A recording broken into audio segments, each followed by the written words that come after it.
दोस्तों तो हम आज बात करने वाले हैं अयाइंस इन border dam versus sweet dam कि भाई कौन सी डैम बेस्ट है, कौन सी डैम सबसे ज़्यादा डेंजरस और खतरनाक है, वो कौन सी डैम आपको देखनी चाहिए और कौन सी डैम किस लेवल पे सबसे ज़्यादा मज़ेदार आएगी और जीतेगी। इन दोनों में से कौन सी बेस्ट है वो हम बात करने वाले हैं। तो चलो शुरू करते हैं इस बारे में। अगर सरावल और डैम की बात करें तो नेपफिश की सबसे बढ़िया एफसी ये दोनों है। पर बात आती है कि भाई इस दोनों में से सबसे ज़्यादा डेंजरस और खतरनाक कौन सी है, मज़ेदार कौन सी है, कौन सा ज़्यादा आपको एंटरटेनमेंट करेगा, कौन सा एंटरटेनमेंट करता है, नंबर 1 पे आती है।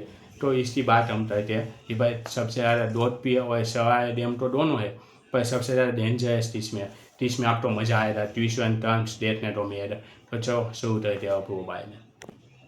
हमारा पहला पॉइंट है डैम के थ्रू कि भाई दोनों में कौन सी डैम है ठहरने तो मिलेगी और कौन सी चीज़ें हमें डैम के थ्रू देखने तो मिलती है।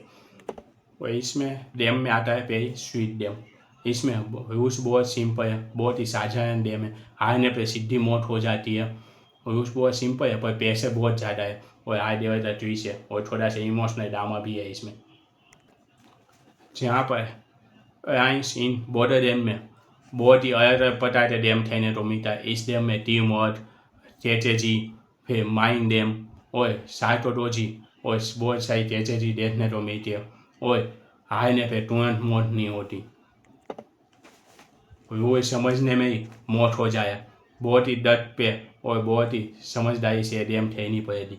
जो आपका डर और आपकी किस्मत आपका साथ दे तभी आप सीख सकते हो इसमें।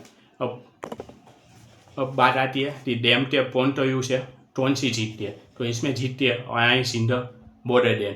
तो भाई एक पॉइंट मिलता है अलायंस द बॉर्डर डैम। तो आज अब देखने वाला है नंबर 2 का पॉइंट जो है डेंजरस लेवल। कि कौन से डैम में कौन सा डेंजरस लेवल है और जिसमें ज़्यादा डेंजर चीज़ें आपको देखने को मिलेगी। स्वीट डैम में पेयर से अंदर डैम के अंदर शामिल होने के लिए परमिशन दी जाती है। उनसे पूछा जाता है कि आप ये डैम ठहरना चाहते हो कि नहीं।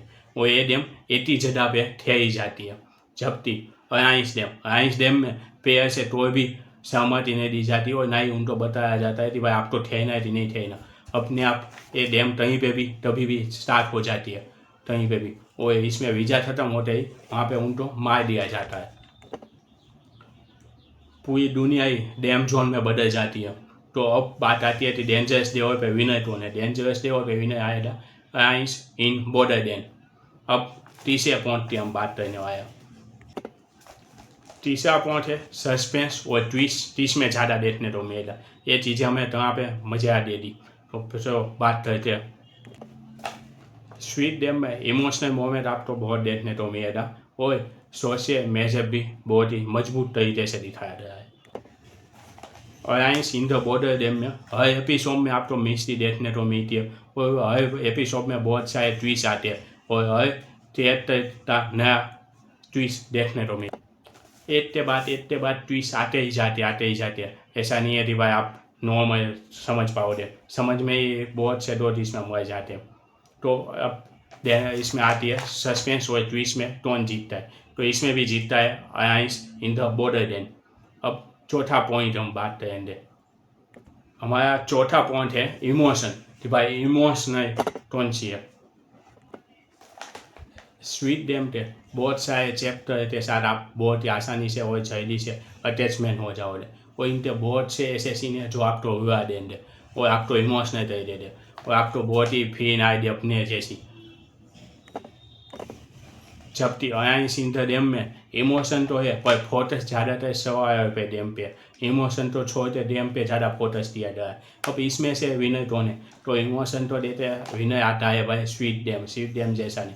अब हम फाइनल वेडिंग देने आए कि भाई कौन सी जीतनी चाहिए और कौन सी देखनी चाहिए। अगर आपको इमोशनल और सोशल मैसेज देखना हो तो स्वीट डैम देखिए।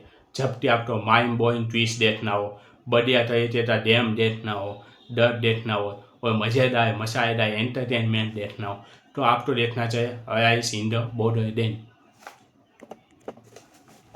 Alliance in the border dam में बहुत ही एस्टीम लेवल का डेंजरस थे देखने को मिलता है और बहुत ही मज़ेदार। पूरी दुनिया ये डैम जोन में बदल जाती है और हवे कोई ट्वीस हो ट्रेन जाता जाता है और आप तो वीज़ा खत्म होने से पहले दूसरी डैम वापस थे नहीं पड़ती है और आप मर जाते हो।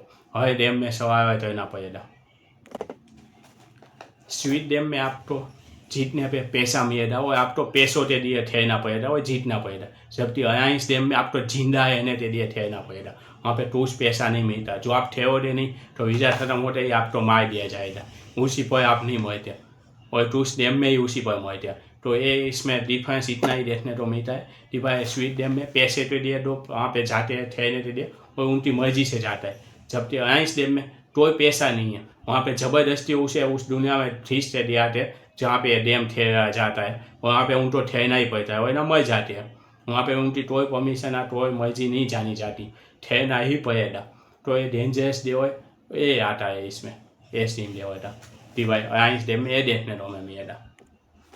और अब बात आती है हमारा मेन पॉइंट कि भाई सबसे ज़्यादा डेंजरस डैम कौन सी है। तो भाई सबसे ज़्यादा डेंजरस डैम में विनय आती है alliance in the border dam. तो पूरी दुनिया ही इसका ठेर बन जाती है और मोटा ठेर शुरू हो जाता है कहीं पे भी कभी भी। आपकी मर्जी हो आती ना हो, आपको ठहरना पड़ेगा, जीना है तो झेलना पड़ेगा। तो ये डैम ज़्यादा डेंजरस डे होती है। जो आपको स्वीट डैम पसंद आई है तो मैं कहूँगा स्वीट डैम का भी बाप है alliance in the border dam. तो आपको ये बात जरूर देखनी चाहिए ये डैम।